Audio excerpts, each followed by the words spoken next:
ഞങ്ങളൊരു വിവരം അറിഞ്ഞു, അത് പറയാമെന്നതാ. എന്താണ് നിലവിലെ പിണറായി സർക്കാരിനെ കുറിച്ച് പറയാനുള്ളത്? അതെന്തോ പറയാനാ, കടം തരാവോ എന്ന് പറഞ്ഞ് നടക്കുന്ന ഒരു സർക്കാർ. അതെന്നെ ഉദ്ദേശിച്ചാണ്, എന്നെ തന്നെ ഉദ്ദേശിച്ചാണ്, എന്നെ മാത്രം ഉദ്ദേശിച്ചു. എവിടുന്നെങ്കിലും 10 പൈസ കടം വാങ്ങിക്കാൻ, ഇത് കടം കൊടുക്കാമെന്ന് പറഞ്ഞാൽ അതുപോലെ അതിൽ കൂടുതൽ വേണമെന്ന് പറയുന്ന ഒരു സർക്കാർ ഇവിടെ എന്തോ ഉണ്ട്. ഇവിടെ ഈ ബീവറേജും അല്ല ഈ ലോട്ടറി കച്ചവടം, അത് വലിയൊരു പോയിന്റ് അല്ലടോ.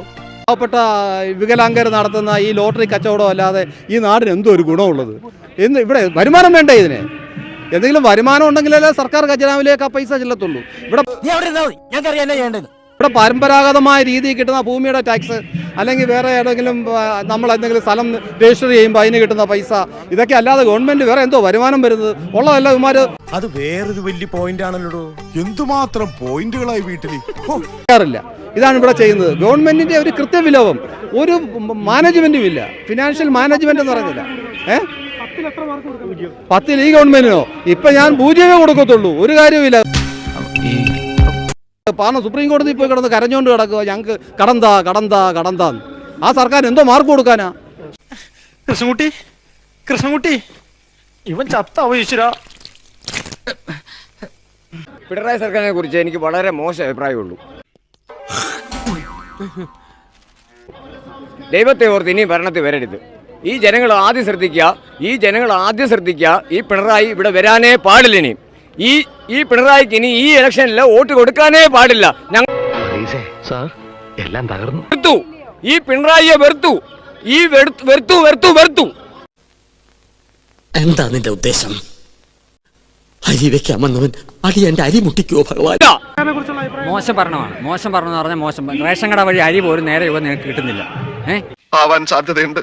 നമ്മളിപ്പോൾ കേന്ദ്ര സർക്കാർ ജീവനക്കാരെന്ന് പറഞ്ഞാലും പക്ഷേ നമുക്കുള്ള ആനുകൂല്യങ്ങളോ കഷ്ടപ്പാടോ എല്ലാം നമ്മൾ നടക്കുന്നു, ഒരു സാവും കിട്ടും.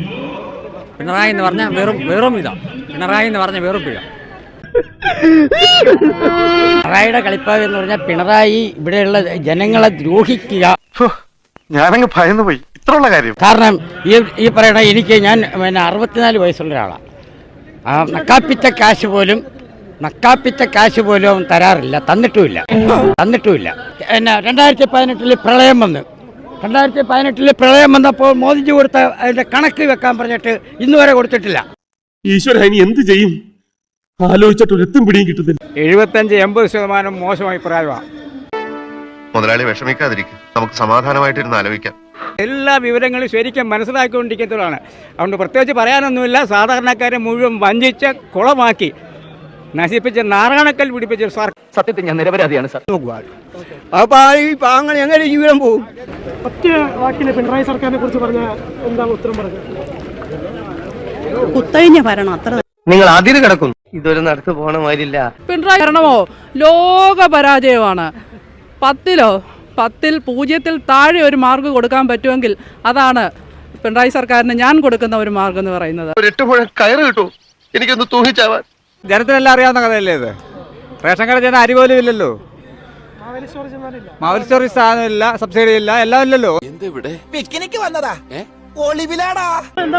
പിണറായി സർക്കാർ ഇനി ഇതുപോലെ ആ സർക്കാർ കയറിയേക്കാമെങ്കിലേ കേരളം മുടിയും നാടും മുടിയും. അതിൽ കൂടുതൽ ഇനിയൊന്നും ഇല്ലല്ലോ. കോട്ടപ്പള്ളി എന്ത് പറഞ്ഞാലും ശരി, ഇത് RDPക്ക് വലിയ ക്ഷീണമായി പോയി. അടികളുടെ മുഖത്ത് ഞങ്ങളിനി എങ്ങനെ നോക്കും?